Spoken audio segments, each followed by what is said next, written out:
Welcome back to the Parent Doctor podcast. I'm your host, Dr. Marissa Caudill, and today I'm thrilled to be welcoming certified coach and 25-year teaching veteran of middle school students, Elisabeth Stitt. Elisabeth, I think I told you my sister works with middle school students as well.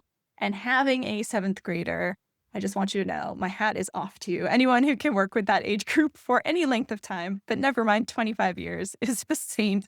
I think the teen years are tough, and those early adolescent years are really they're a very unique time of life, aren't they? I Yeah. mean, yeah. So it takes a special person to be able to have the patience to tolerate that and all the wildness and ups and downs that come with it. But we met through a group of professionals who are unified in our commitment to helping young people, helping families, called Reimagined. And I love what you're doing with divorced dads and supporting them. So can you tell us a little bit about that and how you got into it? Yeah, sure. Absolutely. So I've been doing the parenting coaching for 10 years. And during that time, I've had a hard time niching down because I tend to teach thematically. So how do we approach a 2-year-old, a 12-year-old, a 22-year-old? Where are the common threads in that? And then where do you make the shifts for that 12-year-old who is a very unique creature, as you've pointed out?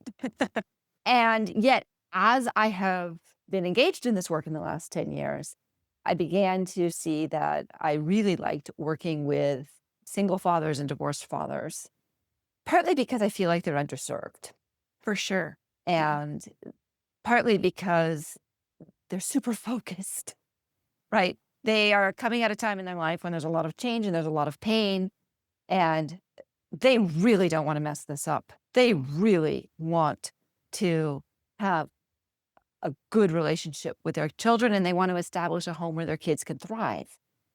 And I love that. I love that focus and that dedication. And I don't help with the co-parenting piece. And part of the reason I don't do it is because it's super hard. Yeah. It's really hard to get the other person to come to the table and to tango, right? And so I finally decided, after doing a lot of thinking about it, nope, let's work on the piece that we have control over. I can't control the courts. I can't control your ex, but I can help you create a stable, safe, warm, connected environment that kids want to come to, where they thrive, and where you get to experience parenting as joyful. So let's focus there.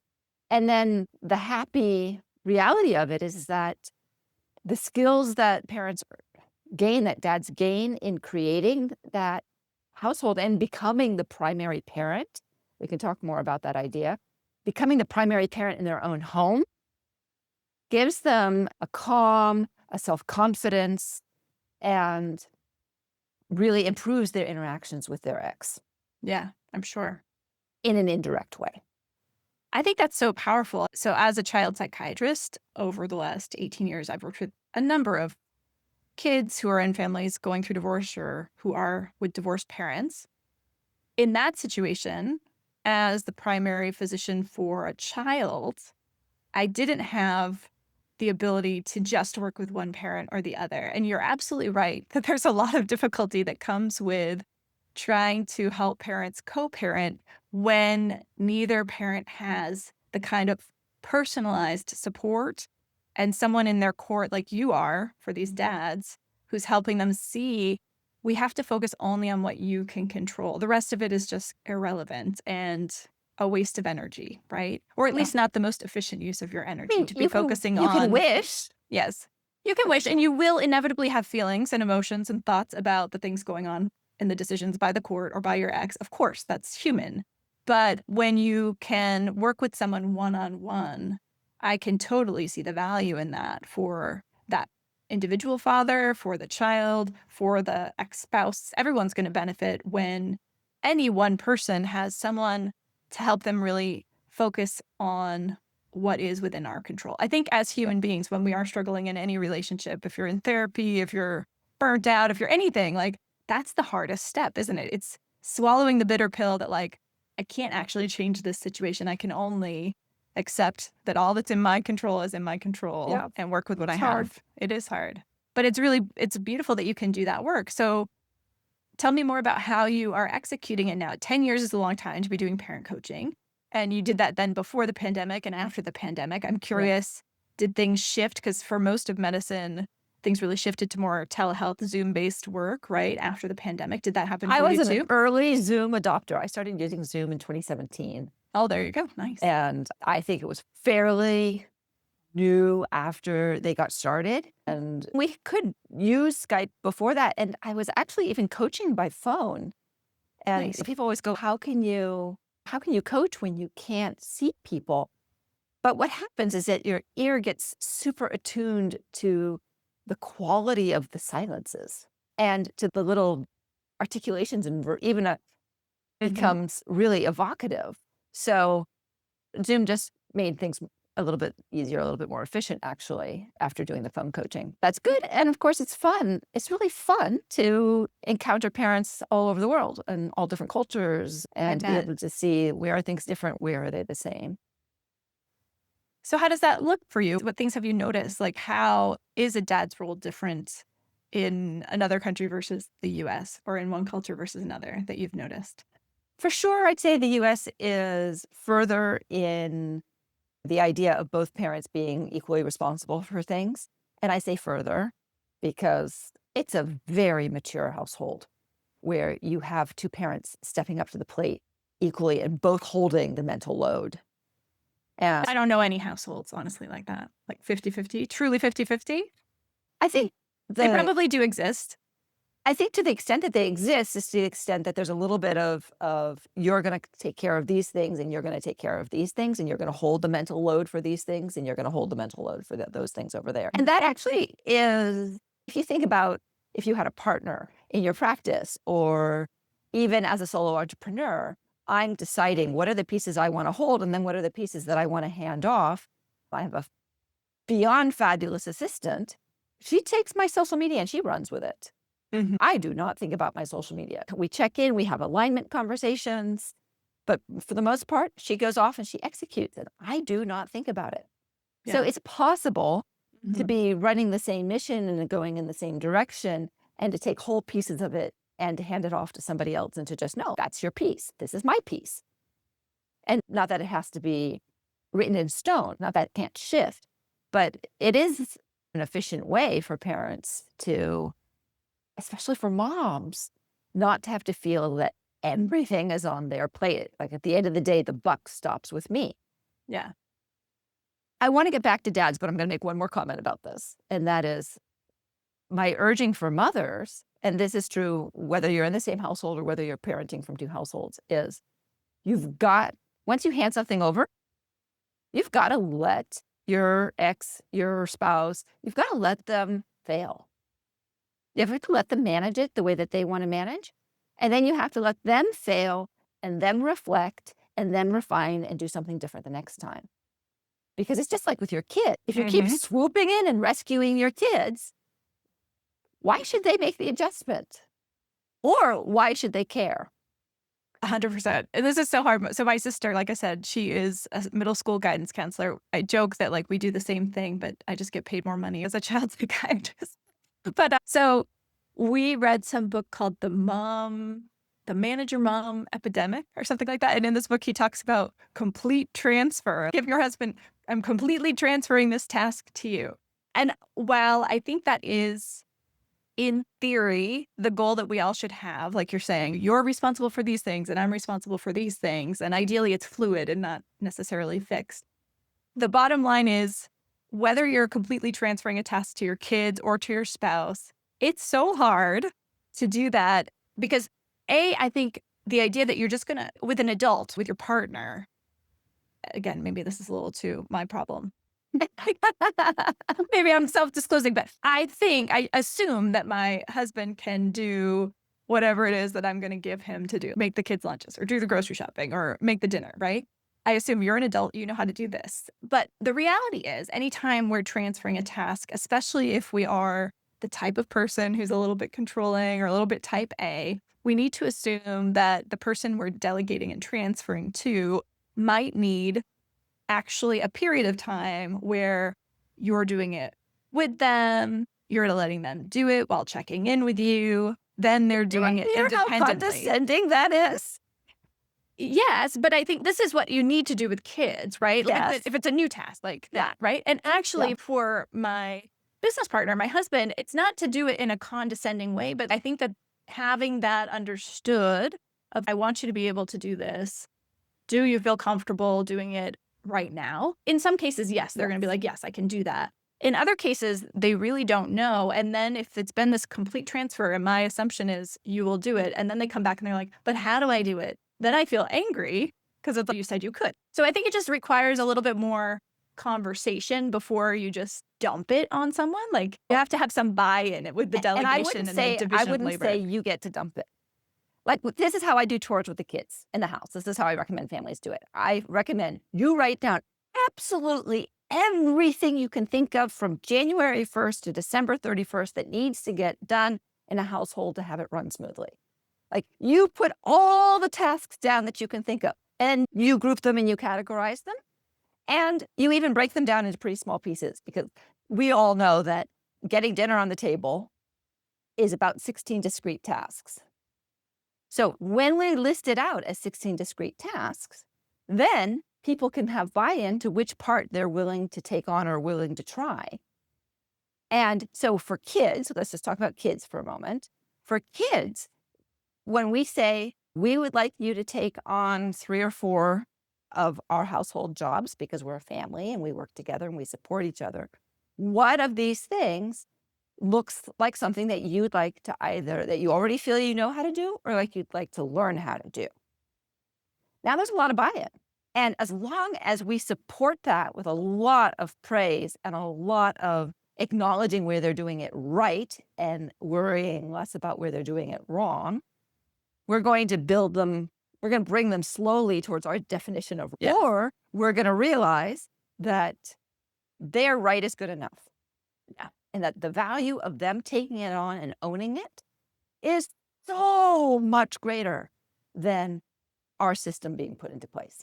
100%. Yes. Yeah. I think we're saying the same things. Probably. It's just with the recognition that it's not, oh, I've decided I'm handing this off to my child, to my spouse, whatever it is, and therefore it's done.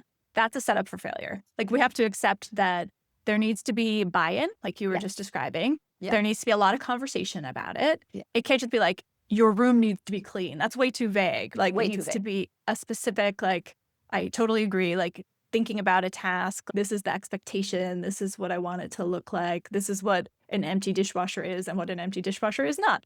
Yeah. Which you might think that's very obvious when you're working with your kids, and it's not. Like you have to be present with kids the first time. But I do think With all kids, and let's be clear that if you've got a kid who has a learning disability, has ADHD, or is on clean your room, that doesn't mean anything nothing, to them. exactly. Like you, not only do you need to really break it down into a lot of steps, they're going to probably need your help in getting started with those steps. Yes. And that's fine. That's fine. Like, we're not trying to get the room clean today. We're trying to build the skills so that 5 years from now, they do know what it means to clean a room and they have a strategy or an approach for themselves of how to do it. Yeah.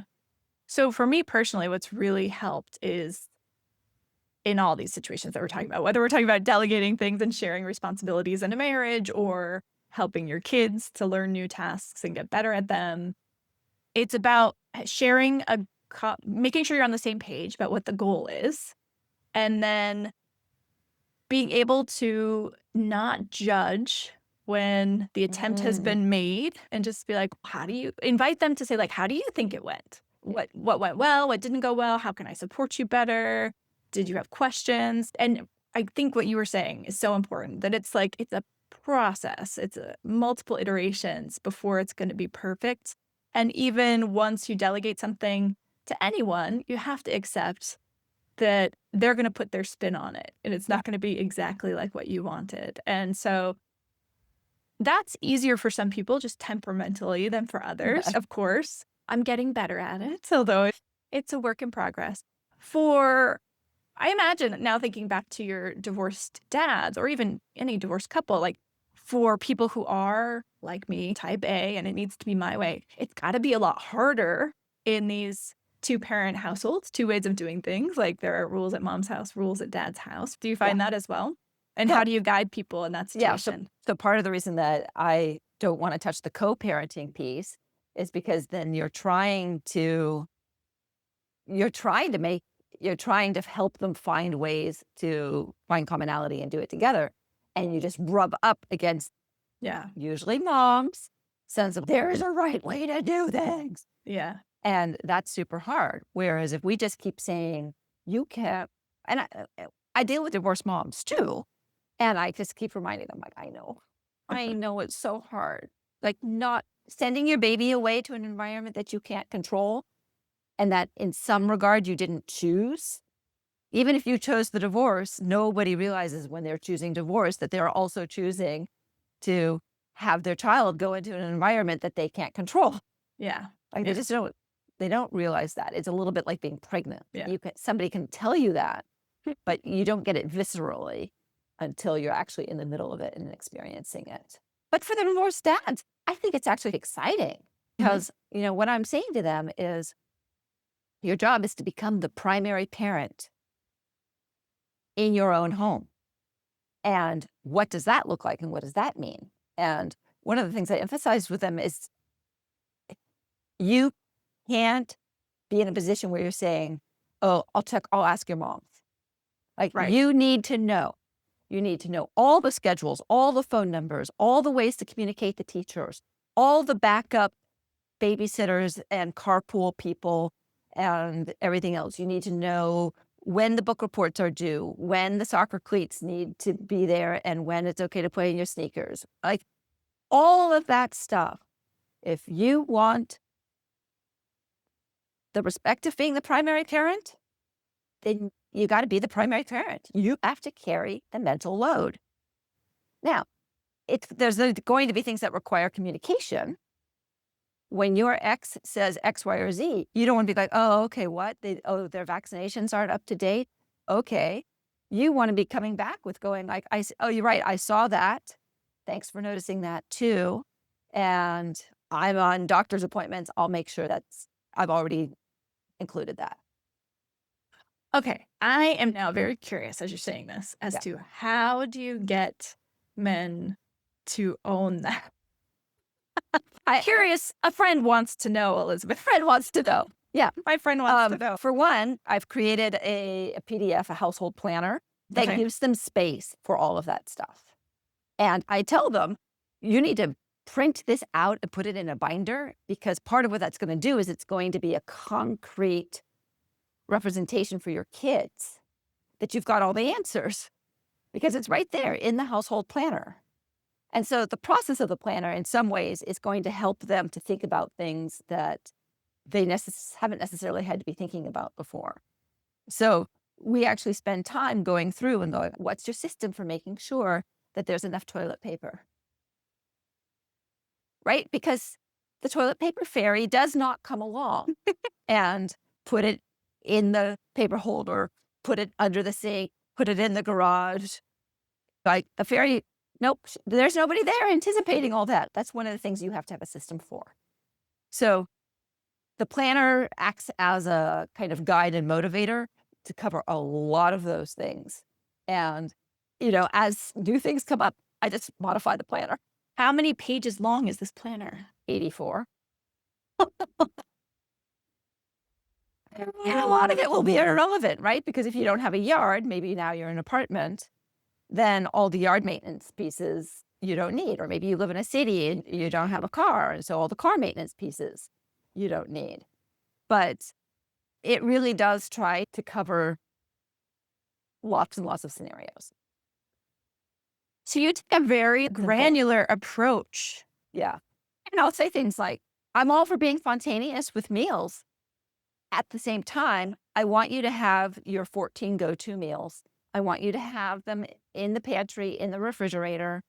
I want there to be meals that can live in the freezer, like not necessarily made meals, but the components can be made in the freezer so that you always have a backup plan. Because I don't want your kids feeling insecure. It's the grace that we have when we're two parents together is really different from the grace that you have when you're one parent by yourself. Yeah. Two parents together who are going like, I don't know what we're scrambled eggs for dinner. That doesn't feel out of control to children in the same way that it does when they have somebody to compare to. When you're two parents together, they're not comparing you with other parents in other households. And I know, especially in the early stages of divorce, when things are still contentious and unsettled, either parent not having dinner can lead to finger pointing by the other parent. You're not a good parent. And really, it's ridiculous, right? That happens to all of us, that we run out of It is toilet paper, or ridiculous. we didn't grocery shop this week. Like, we need to be more forgiving and understanding that life happens. But when people are going through divorce, their sympathetic nervous system is on high alert. Everything feels risky and dangerous and threatening. And you're absolutely right that nothing gets us as parents more riled up than the thought that our kids wouldn't be safe or wouldn't be cared for with someone else or at someone else's. With someone else's house. Even if that someone else is Exactly. someone you used to love and used to Yeah. think was the person for you. Things change. Yeah. So So I think it's good that you have that. But as you're talking about an 84-page document that goes through all this, I'm thinking it's like you've created like this download of a mom brain to train the dads, like how to do the mental work. There's so many books and articles that have been written about that mental work of raising a family, that many women feel tired of handling that and their full-time jobs, while dads, again, you're right, we have made more progress in our country, but for most families that I know, mine included, like Right. there still is, it's a more greater balance. That mental load is on mom than on dad. yeah. Yeah. But I think So it's good. I guess I'm wondering, for what's the lesson for everyone listening, whether you're going through a divorce or not? Like, how can we, because I think honestly that imbalance contributes to many divorces, right? So like, yes. how Yeah. can we take this recognition that for most of us, things aren't the 50-50 balance that we would like? Like, in your experience, and I guess maybe your coaching of just the divorced dads. Okay, I can share my original experience, Yeah, which yeah. is as my relationship with my ex-husband, my daughter was 3 when we divorced, Okay. was very good. And I think it was very good for 2 reasons. 1, I am not a very controlling person. And 2, I was experienced enough. After all, I've had 3,000 students come through my classroom. A great percentage of them come from divorced families because I was divorced. I was always paying attention. What's your custody schedule? How do you do it? How do you guys communicate with each other? So I had a lot of examples in front of me Mm. of like, where did things work and where did things didn't work? And even though she was only 3, we used a mediator, not lawyers. I had it be 50-50 right away, knowing that in the short run, there were going to be mistakes made and there were going to be reasons for her to feel insecure.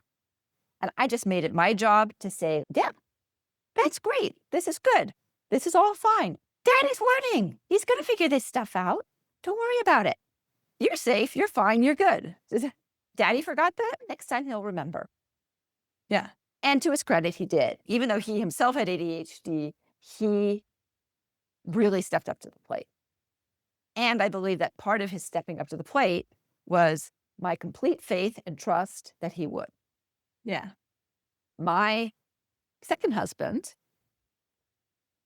and his ex-wife, had a very contentious relationship, so contentious that the judge came along and said, you do spring clothing, you do fall clothing, you Oh, do gosh. during the year activities, you do all the summer activities, you do the doctor, you do the dentist. Wow. And what I observed was that my smart CEO husband was perfectly capable of making all the dentist appointments and seeing to it that his kids got to the dentist and scheduling it on his days and recognizing that it was on him to take the time off to drive them to go to the dentist and to see. And that he didn't do as great a job at setting up summer stuff because he didn't realize how early you have to start in order to get the kids all their things. And he was unwilling to put kids into things that they didn't want to be put into. Yeah. And so that sort of early on, it meant that he was having to go, okay, fine, the kids will come stay with can be with me. Like, I will provide the childcare for when I didn't sign them up for things. And of course, then that made her angry because it was like, so then she stepped in and she took it over. As soon as she Uh, took it over, it's like, all bets are off. Like, you either give me the piece to handle the way I want to handle it, or you take it over. So where she let him do it, he did it. He executed in a way that met the boy's needs. In a way, if she had given him that learning year, if she'd come back and said, look, I don't want summer planning to be an excuse for you to just have the kids at your house more time. So if you're not going to, like, you're in charge of summer planning. So could we please be agreed upon what weeks, days the kids have to be enrolled in an activity? And if you want the job, would you then do it? She never came back and said that. She just started. And this is where my mother, my first mother-in-law says, having too much money is a problem, because she would just sign them up and enroll them for things, even if they ended up getting double enrolled, because she oh, wanted to know that it was taken care yeah, of. that need for certainty. Yeah. But if she had allowed the mistakes of one bad summer and then allowed him to, and then had a conversation about it, he's a responsible person and he's capable of taking that responsibility Yeah. if you let him figure it out. Like, when I first started dating him, started dating pretty early on after our respective separations. And early on, and he was traveling a lot, he came home 2 or 3 times to having had the electricity turned off because he had forgotten to pay the bill, because she had been in charge of paying that bill. Okay, it did take him 2 or 3 times, but it's never happened in 20 years since. Like, Yeah. he's been responsible for that bill ever since, and we've always had electricity. I think that's such an important and valuable lesson. I love this. Like, clearly he's a high functioning person, a CEO who forgets to pay his electric bill sometimes because it was a new responsibility and duty that wasn't part of his habit and routine. And it takes all of us, when building a new habit, some iteration and some failure before we get good at it. And I think that grace with ourselves and with our kids and with other people, whether it be people we work with, our employees, our spouses, is something that we often, especially when we're stressed, can forget to give, right? Yeah. We get anxious, and that anxiety then drives and just says, forget it, I'll do it myself. Especially that controller type of personality kind of Yeah. steps in, like, it'll just be safer and easier and faster if I take over. But the reality is, most of us, 90% plus, are capable of doing these things, like you're saying. And so to give each other grace and to be able to calmly communicate how you're feeling, what you need, what the other person experienced, how it can be better, and trust then that complete transfer can still take place. We just have to let it go a few more iterations. A few more iterations, Yeah. exactly. So I think that's so important on all of these fronts, right? Whether we're talking about parenting our kids and trusting that they can learn to turn in their homework, do their homework, wake up on time, all of these things, right? It's not going to be a one and done situation. Nothing is. Yeah. And building new habits takes time. Building a house takes time. And I would say, sometimes people will say, how are you different as a parenting coach from other parenting coaches? And the thing I love about parenting coaches is, it's like, when we get into a room together, there's such a high degree of agreement about what supports kids. And then we go out into the world and we all have our own personalities and our own things. My personality was formed by 25 years of teaching middle schoolers. Yeah. So I place a high value, 84 pages of planner, on with structure comes freedom. Yes. So, in the middle school classroom perspective, if you take the time at the beginning of the year to really train your kids of what to do in the first 10, 15 minutes of class every single day, that frees you up as the teacher to stand at the door and to say, hey, Marissa, it's so good to see you. How'd your soccer game go yesterday? High five. What's this? Or, Joey, you're looking awfully sad today. What's up? Whereas if I haven't trained my kids on that, I can't do that one-on-one connection with my kids, Right. because I have to be policing and overseeing the big thing. Whereas if I've got systems and routines, they stay consistent, they come in, they know exactly what to be doing. And it doesn't mean they always do them, but they do know. So if you then look them back in the room, you see something not happening and you say, hey, what needs to be happening right now? That kind of puts them back into this cycle that they know because every day that they come in, it's been the same thing. Yes. And so for so many, there's all these pieces coming together. Sometimes it's hard to talk about the individual pieces. We want kids to feel important. And they feel important when they feel needed. And they feel needed when they have a job to do. And they feel safe and secure when they know exactly what that job is, exactly how to perform it.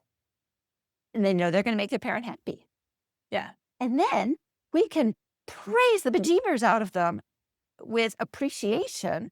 And it's genuine. And it's genuine. Unlike you finished your math paper or you wrote a report, at the end of the day, who cares about your report? It was Right. just an exercise. Whereas loading the dishwasher and starting it that makes my life better. That makes my life easier. Right. That means that I can start the next day when I'm making my coffee, I can get that thing unloaded and we're ready and set for the next day. In a way, it was just smooth and supportive, fun. It frees us up for fun. 100%. So I really want everyone listening to rewind and listen to what Elisabeth just said again, because my biggest passion is helping parents understand how they can reduce anxiety. And I'm sure you know as well, anxiety in kids and teenagers is going up and up. It's at an all-time high. And I think in large part, it is because life has gotten easier and we as parents have failed to give our kids the structure and expectation that they can do and contribute. Like when kids know that it's expected that they will do and contribute, and when they feel the genuine gratitude that we express, not just praise, but like genuine gratitude, they Yeah, know they're contributing to absolutely. the family, they're making your life better, they're making your day better. When they can feel the pride that comes from that human to human connection that we all seek, then their anxiety level goes down. When we're hovering and flitting all over them and, "Are you doing this? Did you do this? Did you do that?" Like the helicopter parent anxiety mode, doing it all for them and not giving them that opportunity to do it imperfectly, but do it in a way that we can genuinely praise and say thank you for, Yeah. then we really set them up to be more anxious. Although it seems like maybe it's and I don't know, I see this a lot in highly affluent families too, where like more money causes more problems, right? Like when the kids don't have to be the one emptying the dishwasher, maybe like that robs them of that opportunity to be a Mhm. contributing member of the family. So I think Ex it's on all of us. If you're fortunate enough to have someone who's doing those things for you, ask yourself, like, would it be better if my child were doing these things? Yeah. Kids at a pretty young age can contribute to sweeping the floors, loading the laundry, pushing the buttons, Oh, and those are things that you can then be grateful for. Even if you have someone who could do it for you, it's a missed opportunity to not let your kids contribute in a meaningful way to the day-to-day household tasks that every family deals with. a missed opportunity, 100%. Yeah. And also, let's just acknowledge that sweeping the floor and loading the dishwasher is a lot easier than long division. Oh, yeah, for sure. And so it's something that as a kid, I can do and feel competent about and be consistent about. And it's meaningful contribution. Whereas learning long division, you have to admit, it takes a really long time to understand how being able to do long division fits into your life. There's a much faster progress to mastery of sweeping the floor, loading the dishwasher than there is to learning long division. It's true. Yeah. That's going to take a lot more effort before you feel the reward. But these little household things that we're talking about are things that just learning to tie your shoes. Okay, it might take a couple days, but eventually your 5-year-old is going to learn to tie their shoes and then they've Ugh. got that skill forever. And yeah, there you just picked it on another pet peeve of mine. Is said it's like you're right. Slip-ons and Velcro are easier in the short run, Yes. and we're not, and we are losing an opportunity of brain hand development, connection, problem solving, competency. Like I am competent. Yes, exactly. So sometimes, not sometimes, always, like obstacles are actually a gift and we learn from them. getting it wrong is a gift because we learn from the failures that we have. Yeah. And I think the more that we can embrace that in all of our relationships and in our own self-reflection, the better off we are, the more we And grow. it's a good reminder too that I remember my sister-in-law, child clinical psychologist, saying to me when I was just in the beginning process of being separated, she's saying, "Elizabeth, I know you don't want to hear this, but studies show that children who go back and forth between two houses are better planners." Mhm. Which makes perfect sense, right? You have to keep track of if I had a soccer game at mom's house this weekend and next weekend I'm going to be at dad's house, I have to make sure that my soccer jersey gets from at some point. Yes, I can rely on my parents to do that. But if they fail, I'm the one who don't am embarrassed. I can't play. I don't have my soccer jersey. Right. So I'm just going to step up and I'm going to learn how to be responsible for that. And, you Yeah, know, it's practice. They get more they get more practice practice. at failing. Like, Yeah, failure is practice yeah, because they exactly. aren't going to and again, I think about my kids don't have to pack a bag and go back and forth between households, right? So when we go on vacation and they have to pack, they're both good at it now, but it took a lot of failure. It took a lot of, "Okay, pack your bag," and then going in and seeing that they had stuffed it full of, like, stuffed animals and toys, and I'm like, "What underwear will you wear? What shirts are you gonna" Yeah. Yeah, nothing trumps experience. Nothing trumps experience. And so if you can look at divorce as this opportunity Yeah. to make the argument that, you know what, where I'm one parent, we've really got to work together and we're going to work together, we're going to have fun together. And how can we do that? And then really break things down and to look at it. So yeah, so that's piece one, is that the whole nuts and No. bolts Yep. piece. The second piece that I emphasize, which again, I would talk to a dad this week, and when he has good sleepers, "Oh, I'm so happy you have good sleepers," but his kids are sleeping 12 hours a night. Oh, wow. Yeah, they're 4 and 6, and they're still sleeping 12 hours a night. We're like, "Okay, fabulous, that's amazing." And they're in childcare from 7:30 to 8 or 8 to 4:35. Okay, so let's call it 7 to 4. Quick, somebody else do the math. 16 minus 7 is 9. 9. So Yeah. they're at childcare 9 hours. He So only gets them 3 hours that they're awake. 9, 10, 11, If we sleep 12. 12, 21 hours, 22, 23. Right, so between morning routine and evening routine, he has 3 hours a day to parent. Now he's a 50-50 split, and so now he has, what? A couple hours a week to Yeah. parent. It's just like he's on 50-50, so some weeks are gonna 2-2-5-5, some weeks are longer, but it's just very few hours in which to parent. So it means that you have to be more deliberate. And I always say, the busier your family is, the more deliberate you have to be about creating family culture, about what I call them identity anchors.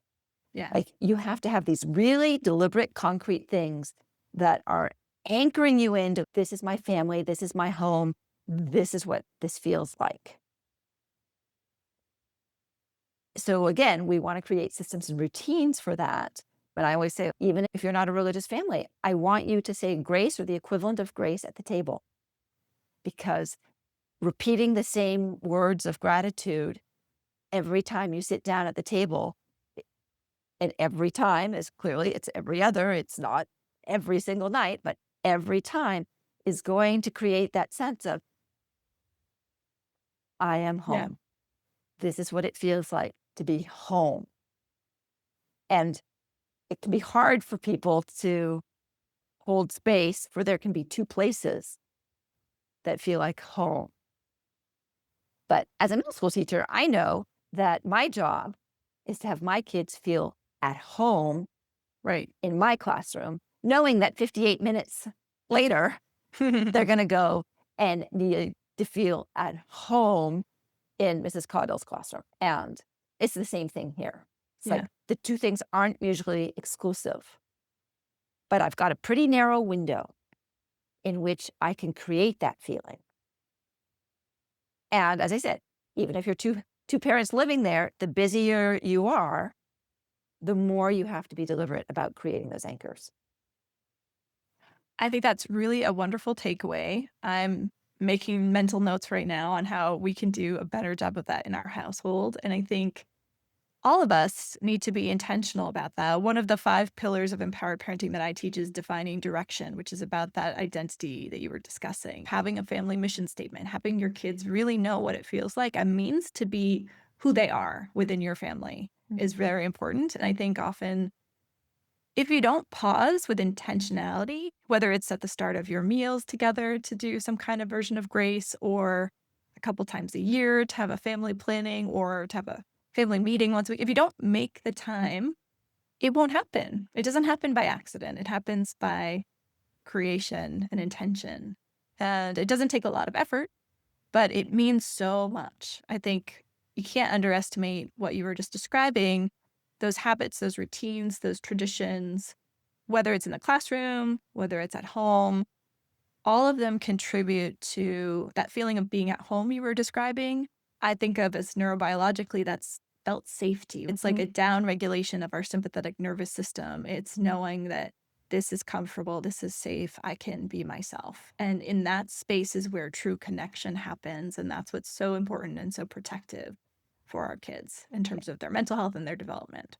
So, yeah, they seem like little things. It may seem woo to say, oh, you need to say grace or you need to have a tradition or you need to have this, but it's not. There's all kinds of studies that show the family suite dinner together have Oh my kids who goodness. do so much better at school, who are The less likely to. correlation, like the corollary evidence between family meals and thriving teenagers is so high that I feel like if we all just made that one adjustment, if we Yes. all made sure that, say, 4 nights a week, we were having like almost a Shabbat, like that much Yeah. No phones, no ceremony screens, no and TVs on. Yes. Just right talking. around it. It's so much bang for your buck It is. It really that is. and parents who are taking their kid for the extra violin lesson or the extra math tuition. And then you look at the details or the measures on which teenagers are thriving at much higher levels correlated to having family dinner. You're going like, you save yourself a lot of money. Sit down at the table, have quiet, reflective, supportive, fun 20 minutes, and Right. your kids are going to have higher SAT scores. They're going to have higher GPA averages. They're going to be more likely to be on a sports team. They're going to be less likely to be engaging in drugs, alcohol, early sexual activity. Yeah. Seriously, I mean, if I could say one idea over and over, Family meals. I yeah. actually had a podcast early on with a friend of mine who's a dietitian, and she talked about the same thing about the importance of that and all the research on that. So here we're hearing it again, everybody, like family meals are where it's at. And it doesn't matter if it's one parent, right? It's the experience, the tradition, the habit.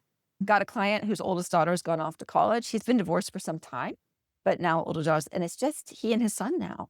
I'm like, that's okay. Totally okay. You still do all this. You can create family and that sense of safety, that sense of grounding that you were talking about, just with 2 people. Yeah. All right, everybody, you can find Elisabeth at elisabethstitt.com. That's Elisabeth with an S, not a Z. And I will put all of the details of her social media connections in the show notes. If any of you are divorced dads or know someone who could use more support, please reach out to her. She takes clients from all over the country and all over the world. So thank you so much, Elisabeth, for joining me today. This was a great conversation. And I think the work you're doing, I completely agree. Dads are an underserved group of people who definitely need more support. But I think that all of the conversation today is going to be helpful for all of our listeners, whether you're going through a divorce or not, whether you're solo parenting or in a marriage parenting. These lessons are universal. Yeah. And I thank you for bringing them to the front of our attention. And I'm really curious. I want to see your 84-page document. I feel like, is that something you give for free or people have to be your clients to get that? Uh, I believe it's on my website for sale for something really nominal, like $7. Okay. Oh, there you go. I'm going to go buy it. I'm going to sit down with my husband and look at this because I think it would be helpful for even married couples to have that, again, to be able to come at that conversation about how can we make things more equitable in a calm way rather than a reactive way, which is how most of us tend to address it. When you're feeling overwhelmed, that's when you're like, you never help with these things. Maybe that's just me. Yeah, the other tool that I have that I don't think I sell, I call the Tror analysis chart. Ah, And okay. that's my spreadsheet that sort of begins that task of breaking down all of the activities. And then I have a column for mom, dad, child one, child two, child three. And in for each column, you're saying, what percentage of the time am I responsible for it? Uh-huh. How much do I like it or want to be responsible for it? And especially in the case of the kids, how capable do I feel of doing it or how much training do I need? Yeah. And so That's it's, good. again, it's just a concrete way. This is where middle school teaching comes into parenting coaching. I Nice. want to make things as concrete as possible.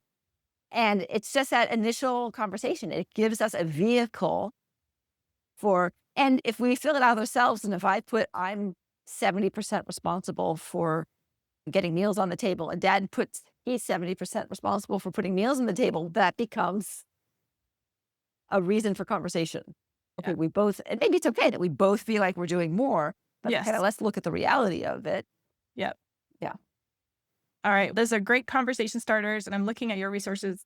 Elisabeth has a bunch of awesome resources on her website. So please go check it out. Thank you again so much for joining me, Elisabeth. It was great talking to you. My pleasure.